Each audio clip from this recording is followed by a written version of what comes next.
Assalamualaikum warahmatullahi wabarakatuh.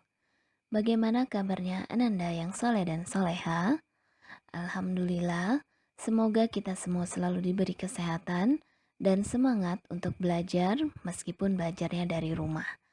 Nah, sebelum kita mulai pembelajaran, marilah kita bersama berdoa. Semoga pembelajaran hari ini dimudahkan Allah Subhanahu wa taala sehingga tujuan pembelajaran kita dapat tercapai. Berdoa dimulai. Selesai.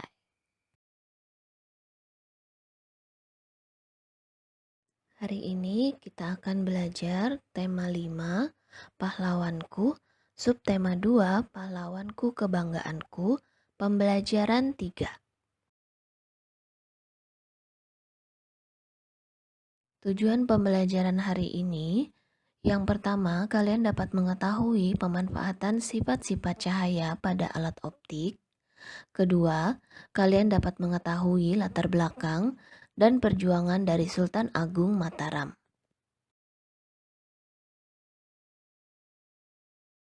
Materi yang pertama yaitu alat optik. Alat optik merupakan alat-alat yang memanfaatkan sifat cahaya. Berikut ini beberapa contoh alat optik yaitu lup, kacamata, dan mikroskop. Untuk lup terbuat dari sebuah lensa cembung. Lup dapat membantu kita melihat benda-benda berukuran kecil. Misalnya, melihat tulisan di buku, dan biasanya lup juga digunakan oleh tukang jam dan teknisi barang elektronik. Akan tetapi, ada kekurangan dari sebuah lup yaitu perbesaran yang dilakukan lup terbatas. Dalam pembesaran suatu benda, lup menerapkan salah satu sifat cahaya yaitu dapat dibiaskan. Yang kedua adalah kacamata. Lensa kacamata terbuat dari lensa cekung atau cembung. Salah satu sifat lensa adalah dapat membelokkan cahaya. Cahaya dari luar menembus lensa yang bening, lalu dibelokkan ke retina mata sehingga kita dapat melihat benda dengan lebih jelas. Kemudian yang ketiga, mikroskop. Mikroskop adalah alat yang digunakan untuk melihat benda-benda kecil, misalnya bakteri dan jamur. Mikroskop dapat memperbesar bayangan sampai 100 kali sehingga kita dapat melihat benda yang kecil dengan jelas.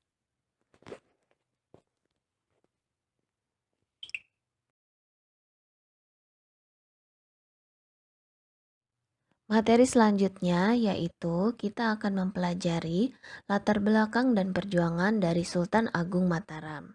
Silakan kalian baca teks di buku tematik halaman 48 yang berjudul Sultan Agung Mataram.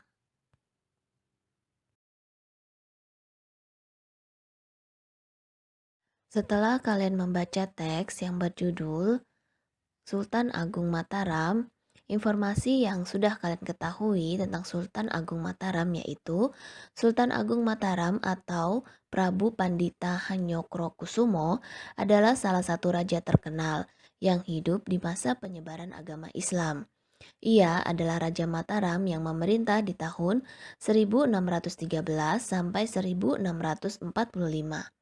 Ayahnya adalah Raja kedua Mataram dan ibunya adalah putri Pangeran Benawa, Raja Pajang. Selain perjuang, Sultan Agung juga seorang budayawan.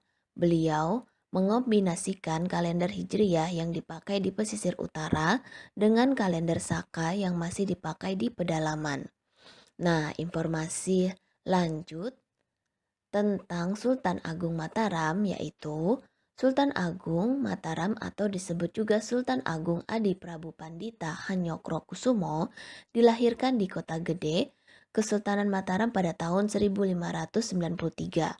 Beliau meninggal di Karta, Pleret Bantul, Kesultanan Mataram pada tahun 1645. Beliau merupakan Sultan ketiga Kesultanan Mataram. Di bawah kepemimpinannya, Mataram berkembang menjadi kerajaan terbesar di Jawa dan Nusantara. Beliau seorang pemimpin yang tegas, keras, gigih, berwibawa, dan berkarisma.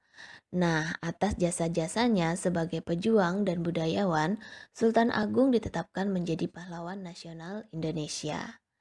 Nah, kira-kira pelajaran apa yang dapat kalian ambil dari kisah seorang Sultan Agung Mataram?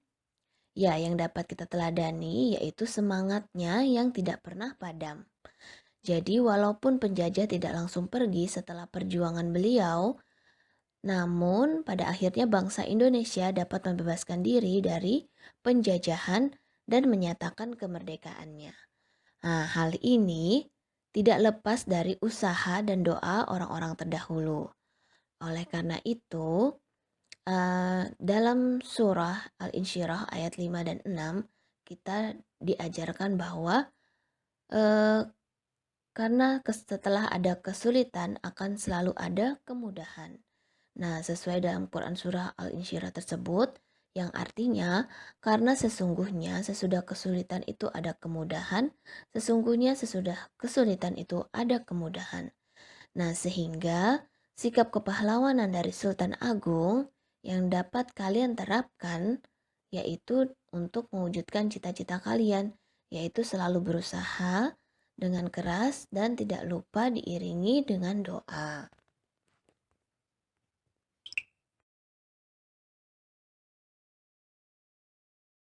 Demikian pembelajaran hari ini. Semoga apa yang Ustazah sampaikan bermanfaat, dapat dipahami, sehingga tujuan pembelajaran kita dapat tercapai. Tetap semangat, jaga kesehatan, dan jaga jarak. Ustazah akhiri, wassalamualaikum warahmatullahi wabarakatuh.